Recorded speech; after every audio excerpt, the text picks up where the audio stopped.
গঙেও ডেইজির আজ 2 দিন। সুগা যেহেতু জিমিনকে নিতে এসেছিল তাই সে নিয়ে যাওয়ার কথা বলতেই নামজুন রেগে যায়। সে কিছুতেই জিমিনকে সুগার সাথে যেতে দিবে না। দিবে না মানে দিবে না। সকাল থেকে বাড়িতে এই নিয়ে চেঁচামেচি শুরু হয়েছে। জিন বারবার চুপ করতে বললেও কারোর কথা কানে নিচ্ছে না নামজুন। বাড়ির লোকদের সাথে সাথে জমিদার বাড়ির সকল কাজের মানুষগুলো ঝামেলা দেখছে, বরং তারা উৎসুক দৃষ্টিতেই দেখছে, যেন জমিদার বাড়ির এসব ছোটোখাটো ঝামেলা তাদেরকে মজাই দিচ্ছে। তে নিশ্চুপ, আপাতত সে কিছুই বলবে না।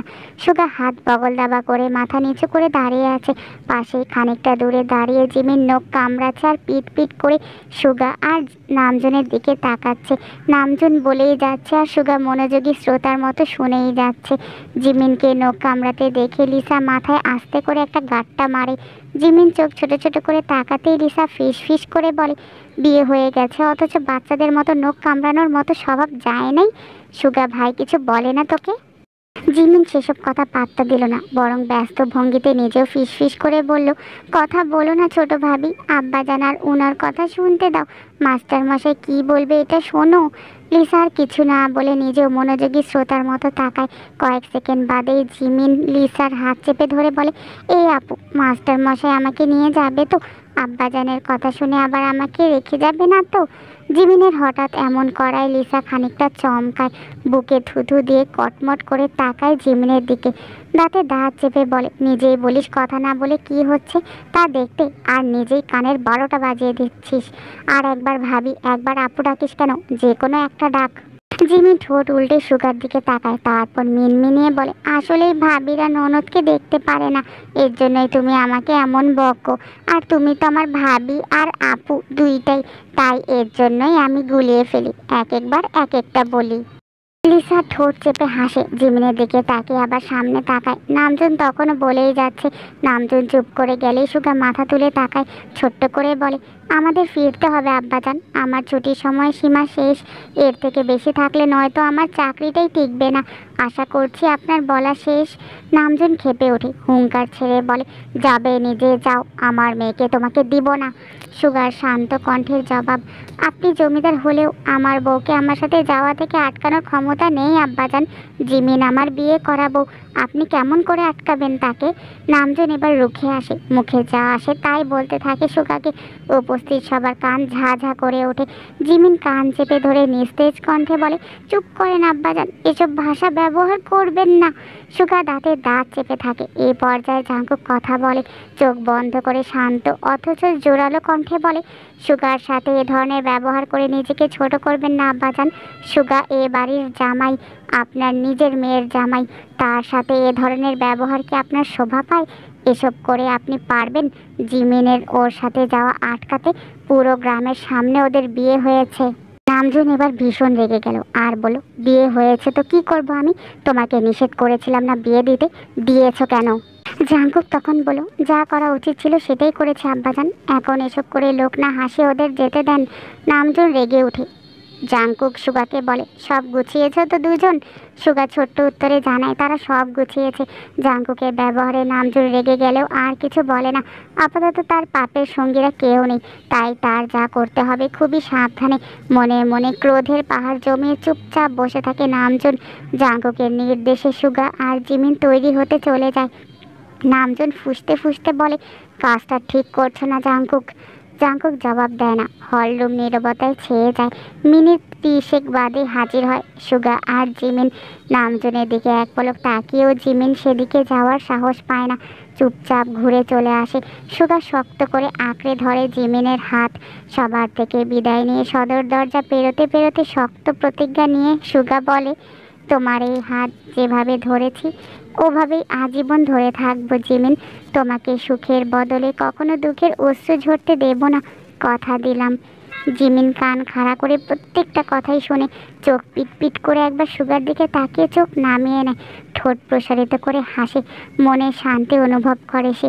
ভেতর থেকে কেউ যেন চিৎকার করে বলছে, জিমিন তুই ভালোবেসে ভুল করিসনি। তোর এই যে মাস্টার মশাইটা তোকে ভীষণ ভালোবাসে, ভীষণ। এত ভালো কি তোকে কেউ আদৌ বাসতো? 1 ঘন্টার পর পাড়ি দিয়ে জিমিন আর সুগা পা রাখে শহরে। জিমিন খোলা আকাশের নিচে মৃদু হাওয়ায় আশেপাশে তাকায়। এই শহরে তার ছোট্ট একটা সংসার হবে। সে ছোট ছোট হাতে সব সামলাবে। পরক্ষণেই তার মনে পড়ে সে এখনো তেমন একটা পারদর্শী নয় সব কাজে। জিন টুকটাক শিখালেও তার বেশ হিমশিম খেতে হয়। মন খারাপ হয়ে যায় মুহূর্তেই জিমিনের। সুগা জিমিনের হাত ধরে ছোট্ট একটা ঘরের সামনে আসে। জিমিন আশেপাশে নজর বুলিয়ে দেখে ইট পাথরে তৈরি ছোট্ট একটা ঘর, পাশে বিশাল বড় বাগান, নানান ফুলের সমাহার, ছোট্ট বড় কত গাছ। জিমিন মুগ্ধতা নিয়ে তাকায় সেদিকে। সুগা ঘরে দরজা খুলে জিমিনকে ডাকে। জিমিন চমকে জবাব দেয়, জি মাস্টার মশাই। সুগা তখন বলে, কোথায় হারিয়ে গেছিলে? জিমিন মাথা নত করে হাত দিয়ে ইশারা করে। সুগা ফুলের দিকে তাকিয়ে ঠোঁট কামড়ে হাসে। জিমিনের কানের পিঠে চুল গুজে দিয়ে বলে, তুমি যা যা গাছ পছন্দ করবে সবগুলোই এনে দিব, তখন মন ভরে দেখবে। আপাতত আমার ফুল তোমার ছোট্ট ঘরে প্রবেশ করো, নিজের সংসার নিজে বুঝে নিয়ে আমাকে শান্তি দাও। জিমিন লজ্জায় মাথা তুলে তাকায় না, ঘরের দিকে তাকিয়ে ভেতরে যায়। পিছু পিছু সুগাও যায়। ঘরটা খুব বেশি বড় না, এক পাশে শোবার ঘর, আরেক পাশে ছোট্ট রান্নাঘর, তবে বেশ পরিপাটি গোছানো। ঘরে প্রায় কম বেশি সবই আছে। জিমিন অবাক হয়ে সুগার দিকে তাকাতে সুগা উৎফুল্ল কণ্ঠে বলে, পছন্দ হয়েছে? জিমিন হাসে, মাথা নাড়ায়। সুগার ঠোঁট আপনা আপনি প্রসারিত হয়ে যায়। হাতের কাপড়ের ব্যাগ নিচে রেখে বলে, তোমার মাস্টার মশাইয়ের এর চেয়ে বেশি কিছু করার সামর্থ্য নেই জিমিন। যতটুকু পেরেছি এবং পারবো তাতে তোমাকে সম্পূর্ণ সুখ দেওয়ার চেষ্টা করব। জিমিন তখন বলল, আমার অত বিলাসিতার প্রয়োজন নেই মাস্টার মশাই, আপনি এমনই থাকুন আজীবন, আমি তবেই সুখী। সুগা হয়তো এমন কিছুই আশা করেছিল, তাই কথার পিঠে আর কিছু বলল না। জিমিনের হাতে শাড়ি ধরিয়ে দিয়ে বলল, তুমি গিয়ে আগে গোসল করে আসো, আমি ততক্ষণে দেখি রান্না বসিয়ে দেই। জিমিন অবাক হয়, কণ্ঠে অবাকতা ধরে রেখে বলে, আপনি রান্না করবেন মাস্টার মশাই? পারেন রান্না করতে, আপনার করতে হবে না, আমি করে দিচ্ছি সব। সুগা চোখ রাঙায়, চোখে মুখে গম্ভীরতা টেনে এনে বলে, তোমাকে বলেছি কিছু করতে? আমি 3 মাস একা ছিলাম না, তখন টুকটাক শিখে নিয়েছি রান্না। তুমি গোসল করে আসো, যাও জলদি। জিমিন কিছু বলার সাহস পায় না, শুধু গাল ফুলিয়ে সুগার দেখানো গোসলখানার দিকে যায়।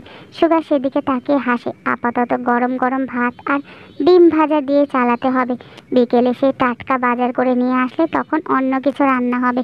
সুগার ভাত রান্নার মাঝামাঝি সময়ে জিমিনের গোসল শেষ হয়। সুগা তখন মন দিয়ে ডিম ভাজার জন্য পেঁয়াজ মরিচ কুচি করছিল। জিমিন মিনমিনিয়ে স্বরে ডাকে, মাস্টার মশাই। সুগা নিজের কাজে মন দিয়ে জবাব দেয়, বলো। জিমিন তখন বলল, কাপড় কই শুকাতে দেব? বাহিরে দেখো, দড়ি টাঙানো আছে, ওখানেই দিয়ে আসো জিমিন। জিমিন আচ্ছা বলে বাহিরে চলে আসে। আশেপাশে নজর বুলিয়ে নিজের শাড়ি মেলে দেয় দড়িতে। ঠিক তখনই একটা মেয়ে হুড়মুড় করে জিমিনকে ডিঙিয়ে ঘরের দিকে যেতে নেয়। জিমিন চমকায় ভরকায়, মেয়েটাকে চিনতে পারে না সে।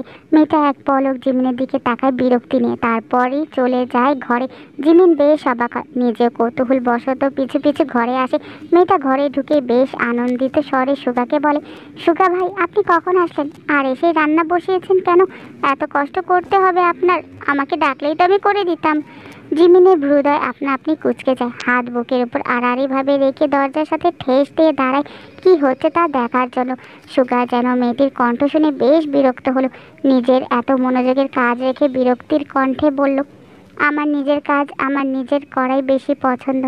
আপনাকে আগেও বলেছি আর এখনও বলছি, আমার বিষয়ে নিজের মাথা ঘামানো বন্ধ করেন। তাছাড়াও আমার খেয়াল রাখার জন্য আমার বউ আছে। আপনার কিছু বলার থাকলে বলেন, নয়তো আসতে পারেন। মেয়েটা অপমানিত বোধ করলো। জিমিনের অদ্ভুত কারণেই মেয়েটাকে পছন্দ হলো না। তার মাস্টারমশাইয়ের প্রতি এত দরদ কেন দেখাবে? কে এই মেয়ে? অচেনা মেয়েটি মিনমিনিয়ে বলল, আপনি কাজ করছিলেন তাই। সুগা মাঝপথে থামিয়ে দিয়ে জিমিনকে ডাকে, শান্ত গলায় বলে, জিমিন এদিকে আসো। আর মোমো, শুনেন, এটা হচ্ছে আপনার ভাবি, আমার বউ জিমিন। জিমিন এগিয়ে আসে, মোমোর দিকে তাকায় অদ্ভুতভাবে। মোমো যে তাকে খুব একটা পছন্দ করেনি তা জিমিনের বুঝতে বেগ পেতে হলো না। মোমো কিছু না বলে চলে যায় ঘর থেকে। জিমিন একবার সেদিকে তাকিয়ে সুগার দিকে তাকায়, ছোট্ট করে জিজ্ঞেস করে, এই মেয়েটাকে? সুগা তখন বলে, বাড়িওয়ালার মেয়ে। জিমিন মনে মনে ফুঁসে ওঠে। মুখে কোনোরূপ প্রতিক্রিয়া না দেখে সুগাকে সরিয়ে নিজে বসে পড়ে। ডিম ভেঙে মরিচের সাথে মিশিয়ে নিয়ে শান্তভাবে বলে, হয় এই বাড়ি ছাড়ুন, নয়তো এই মেয়ে যেন আমার ঘরের আশেপাশেও না আসে, নয়তো আমি বড় ভাবিজানের মতো হাতের কাছে যা পাবো তাই ঘরের ভেতর চালিয়ে দিব। বিকেলবেলাতে আর জাঙ্কুক হাঁটতে বেরিয়েছে। আজ কি মনে করে দুজনে একসাথে বের হয়েছে তা জানা নেই কারোরই। হাঁটতে হাঁটতে জাঙ্কুকই প্রথমে মুখ খোলে। মুখ ভার কেন বউজানের কি হয়েছে? অজানা কারণে তের মন বিষিয়ে আছে, নিজেও জানে না কেনই বিষণ্ণতা। তাই দৃষ্টি এদিক ওদিক করে অলস গলায় বলে, ভালো লাগছে না জমিদার সাহেব, একটু মামির কাছে নিয়ে যাবেন? আমার একটু মায়ের স্পর্শ পেতে ইচ্ছে করছে। ফেরার সময় একবার যিশুর দেখে যাব। জাঙ্কুক নিঃশব্দে তের হাতের মাঝে নিজের হাত নেয়, আঙ্গুলের মাঝে আঙ্গুল গলিয়ে দিয়ে আঁকড়ে ধরে থাকে। তে ধরে থাকা হাতের দিকে এক পলক তাকিয়ে বড় বড় শ্বাস নেয়। জাঙ্কুকের দিকে তাকিয়ে খানিকটা হাসে। জাঙ্কুকের দৃষ্টি সামনে। দুজনে এগিয়ে আসে যিশুদের বাড়ির কাছে। বাড়ি পুরো শুনশান। তে আর জাঙ্কুক বাড়ির ভেতর গিয়ে দেখে দরজা খোলা। তে মামি বলে কয়েকবার ডাকে, অপর পক্ষ থেকে কোনো জবাব আসে না। তে ভ্রু কুচকে ঘরের মাঝে উকি দেয়, না, কেউ নেই। তের ভেতরটা মিনিট খানেকের মাঝে অস্থির হয়ে গেল। জাঙ্কুককে দাঁড়াতে বলে পাশের বাড়িতে যায় রোজ আর মিনহোর খোঁজ আনতে। পাশের বাড়ি থেকে জানায় সকাল থেকে রোজ কিংবা মিনহো কাউকে কোথাও কেউ দেখেনি। তের মাথা কাজ করা বন্ধ করে দেয়। তার দ্রুত চলা মস্তিষ্ক যেন ধরতে পেরেছে রোজ আর মিনহো বিপদে আছে। তে তখন মনে মনে ভাবে, কিন্তু কেমন বিপদ? কোথায় তারা? আবার তারা আমার জন্য কোনো বিপদে পড়ল নাকি? তে উদ্ভ্রান্তের মতো ছুটে আসে জাঙ্কুকের কাছে। রোজ আর মিনহো কোথায় তা ভেবে মাথা ঘুরে যাচ্ছে তার। জাঙ্কুক তখন মিনহোর বাড়ির উঠোনে দাঁড়িয়ে রয়েছে। তে কীভাবে ছুটে আসতে দেখে ভীষণ চমকালো। তে জাঙ্কুকের শার্টের কোণা আঁকড়ে ধরে কাঁপা কাঁপা গলায় বলে, মামা মামিকে কেউ সকাল থেকে কোথাও দেখেনি জমিদার সাহেব। কোথায় গেল ওরা? ওরা ওরা কোনো বিপদে পড়েনি তো? এখন কি হবে জমিদার সাহেব? কথায় জাঙ্কুক মনে মনে চমকালেও বাহিরে প্রকাশ করল না। দাঁতে দাঁত চেপে নিজেকে নিয়ন্ত্রণে আনার চেষ্টা করে। শক্ত হাতে তেকে আগলে নিয়ে এক হাত রাখে তের গালে। উদ্ভ্রান্তে ন্যায় ছুটতে থাকা দৃষ্টিতে নিজের দৃষ্টি মিলিয়ে আশ্বস্ত করে বলে, শান্ত হও, আগে শান্ত হও তে, আমি আছি তো। কিচ্ছুই হয়নি তোমার মামা মামির, কিচ্ছু হবে না। তে শান্ত হতে পারল না। মস্তিষ্ক চলাচল যেন বন্ধ হয়ে গেল তার। বারবার দৃষ্টি এদিক ওদিক করতে থাকে, বিড়বিড় করে কি যেন বলতেই থাকে। জাঙ্কুক বোঝে তে এখনো শান্ত হতে পারেনি। কোনো কথা ছাড়াই তেকে আগে শক্ত করে জাপটে ধরে জাঙ্কুক। বারবার মাথায় হাত বুলিয়ে দিয়ে বলে, কিচ্ছু হয়নি তো, শান্ত হও আগে, এমন করো না তে।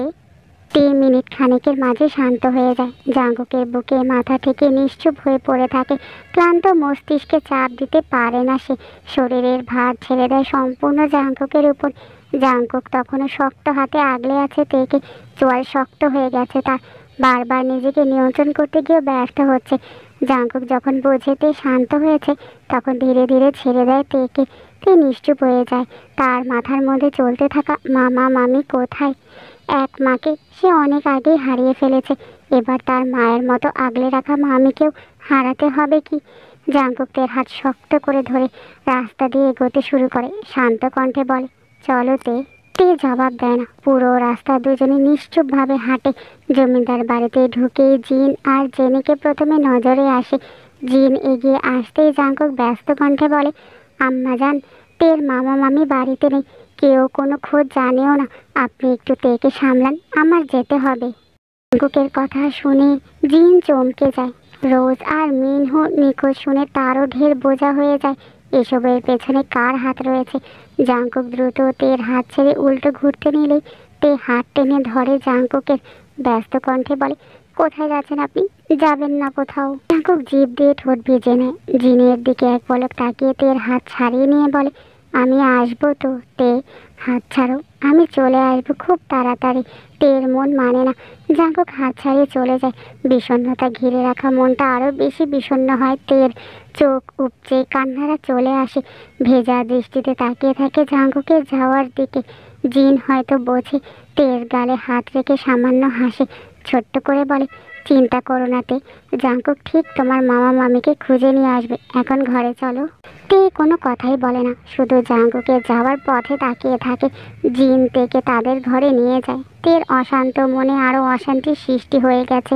বারবার মনে হচ্ছে কিছু একটা হবে, খুব খারাপ কিছু হবে। জাঙ্কুক বাড়ি থেকে বেরিয়ে চলে আসে নিজেদের বাগানের সাথে টিন শেড বাড়িতে। সেখানে নামজুন এই সময় থাকবে। জাঙ্কুক বড় একটা শ্বাস নিয়ে বাড়ির ভেতরে প্রবেশ করে।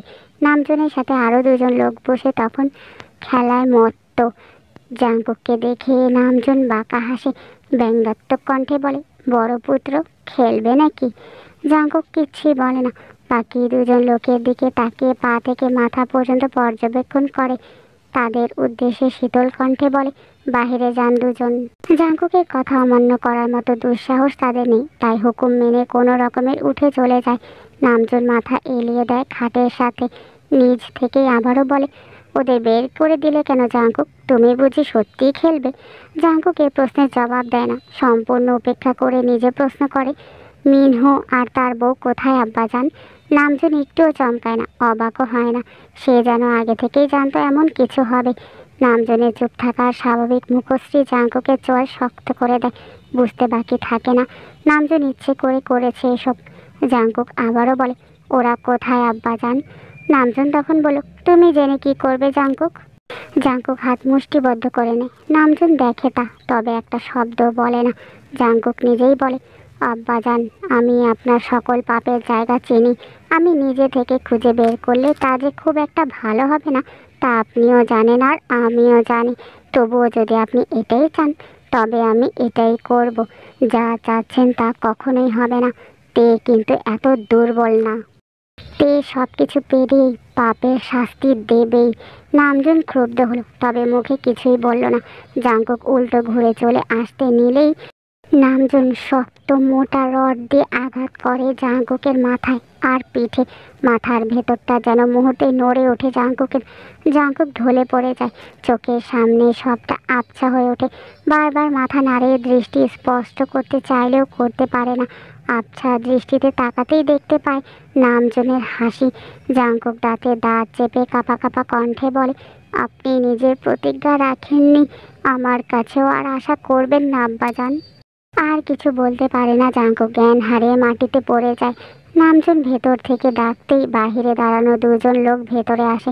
জাঙ্কুকের নিস্তেজ শরীরটা মেঝে থেকে উঠে বস্তার মাঝে নেয়, উদ্দেশ্য কোনো এক পাপ। অপরদিকে সারাদিনে অফিস করে ক্লান্ত সুগা বাড়িতে ঢুকেই আগে বিছানায় গা এলিয়ে দেয়। জিমিন তখনও বিছানার কোনায় বসে দাঁতে দাঁত চেপে আছে। ভীষণভাবে সে তার মাস্টারমশাইয়ের উপর রেগে আছে। ভীষণ মানে ভীষণ। সুগা কোনো মতে ক্লান্ত গলায় বলে, জিমিন, এক গ্লাস পানি দাও তো। সুগার ক্লান্ত কণ্ঠে জিমিনের মায়া হয়, সব রাগ ধুলোয় মিশিয়ে ছুটে গিয়ে আগে পানি আনে। বিছানার পাশে দাঁড়িয়ে বলে, এই নিন পানি। আপনার কি বেশি খারাপ লাগছে মাস্টার মশাই? সুগা এতক্ষণ চোখ বন্ধ করে থাকলেও এবার চোখ মেলে তাকায়, ক্লান্ত ভঙ্গিতেই হাসে। জিমিনের হাত থেকে পানি নিয়ে ঢকঢক করে তা শেষ করে। তারপর কোনো কথা ছাড়াই জিমিনকে টেনে বসায় বিছানায়। জিমিনের কোলে নিজের মাথা গুজে দিয়ে অলস গলায় বলে, আমি একটু ঘুমাই, তুমি এভাবেই থাকো।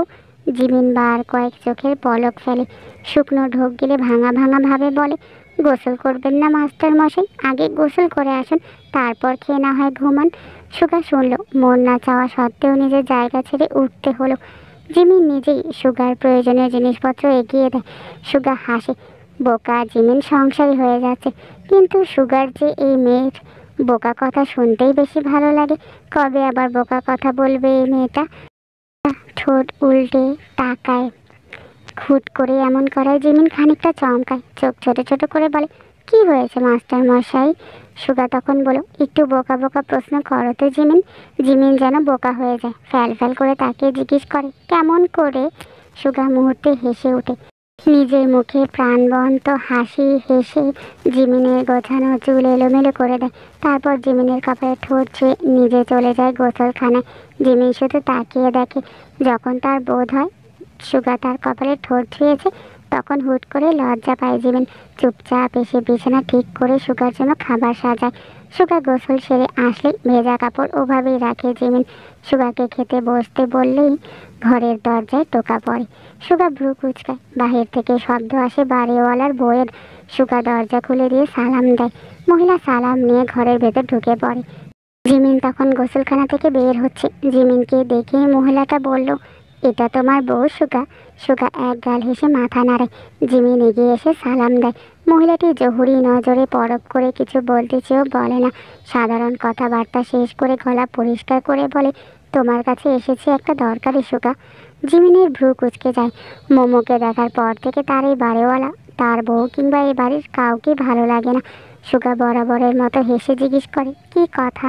জবাবে ভদ্রমহিলা বলে, আমার মোমোর জন্য একটা শিক্ষক খুঁজছি, কিন্তু বিশ্বস্ত কাউকেই পাচ্ছি না, বুঝোই তো বাবা। তো মোমোর থেকে শুনলাম তুমি নাকি ভীষণ ভালো পড়ো। আমার মেয়েটাকে যদি একটু পড়িয়ে দিতে খুব উপকার হতো।